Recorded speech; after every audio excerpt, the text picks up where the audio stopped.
కెమెరాలు పెట్టామండి. 23 సీసీ కెమెరాలు. ఇక్కడ అయ్యగారులు ఉంటారు వాళ్ళు, అదేవిధంగా ఎండోమెంటు, రెవెన్యూ, అదేవిధంగా పోలీసు, ఈ 3 డిపార్ట్మెంట్స్ ఆధ్వర్యంలో ఈ పర్యవేక్షణ జరుగుతుంది. లెక్కింపు పర్యవేక్షణ లాస్ట్ టైం 13 crores వచ్చాయండి. మేము దానికి రెట్టింపు కంటే కూడా ఎక్కువ 3 అంతలుగా మేము ఎక్స్పెక్ట్ చేస్తున్నాం. ఎందుకంటే 1.5 కోటి నుంచి 2.5 కోట్లకు పెరిగింది ఈసారి భక్తులు. దానివల్ల కానుకలు కూడా మేము ఎక్కువనే ఎక్స్పెక్ట్ చేస్తూ ఉన్నాము. హుండీలు కూడా దాదాపు 280 హుండీలను ఎక్స్ట్రా పెట్టడం జరిగింది.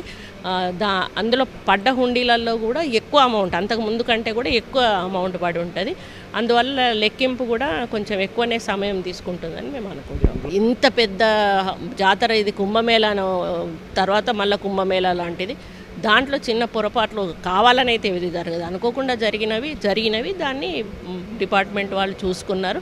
దాన్నే పట్టుకొని మరీ పెద్దగా చేసేసి ఇంకా వీళ్ళు మొత్తం అసలు ఫెయిల్ అయిపోయినారు, అసలు వీళ్ళు భక్తులను పట్టించుకోలేదు, ట్రాఫిక్ను పట్టించుకోలేదు, సౌకర్యాలు లేవు, మంచినీళ్ళు లేవు, టాయిలెట్స్ లేవు, ఇట్లా పిచ్చిగా ప్రచారం చేయడం ఏదైతే ఉందో చాలా బాధాకరం అండి. అది వాళ్ళ విఘ్నతకే వదిలేస్తూ ఉన్నాను. టైం తీసుకొని ఒకసారి సీఎం గారితో చర్చించిన తర్వాత మళ్ళీ ఏది పెండింగ్ ఉందో అది చేస్తూ ఇంకా కొన్ని కన్స్ట్రక్షన్స్ ఏవైతే కట్టాల్సి ఉన్నాయో అవి కూడా కట్టి పర్మనెంట్గా భక్తులు వచ్చి వెళ్ళడానికి వీలుగా ఉండేటట్టుగా దాన్ని ఏర్పాట్లు చేయడం జరుగుతుంది.